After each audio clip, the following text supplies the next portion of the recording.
కొడుకు వ్యాపారము ఈ పనులే చేసుకున్నారు తప్పించి ఏ పని చేయకుండా ప్రజల కోసం ఉద్యమాల పేరుతో నడిచేది కమ్యూనిస్టులు. అక్కడ పేపర్లలో ఉండేటటువంటి బాసులు అందరూ వాళ్ళే ఉండేవాళ్ళు, వామపక్ష భావజాలికలే.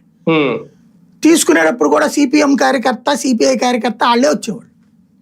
అంటే ఆ భావజాలం కాలేజీల్లో ఎస్ఎఫ్ఐలో, ఏఎస్ఎఫ్లో, పీడిఎస్యులో ఇట్లాంటి వాళ్ళే జర్నలిస్టులుగా ఉన్నారు, సబ్ ఎడిటర్లుగా, రిపోర్టర్లుగా, డెస్క్ ఇన్ఛార్జీలుగా. వీళ్ళు చేర్చుకునేటప్పుడు కూడా ఆ భావజాలికలు చేర్చుకునేవాళ్ళు. అప్పుడు ఇప్పటికీ ఈ మధ్య కాలంలో మేబీ ఈ 15-20 ఏళ్లలో మిగతా కుటుంబాల వాళ్ళం కూడా వచ్చాం. నేను చేస్తున్నప్పుడు మా ఆఫీస్ మొత్తం మీద ఆ కమ్యూనిస్ట్ కుటుంబాలు కాకుండా ఉన్నాను నేను ఒక్కడే.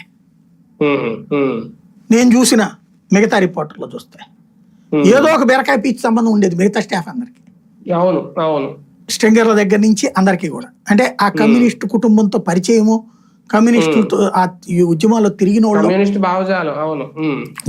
అదే ప్రాథమిక హక్కు.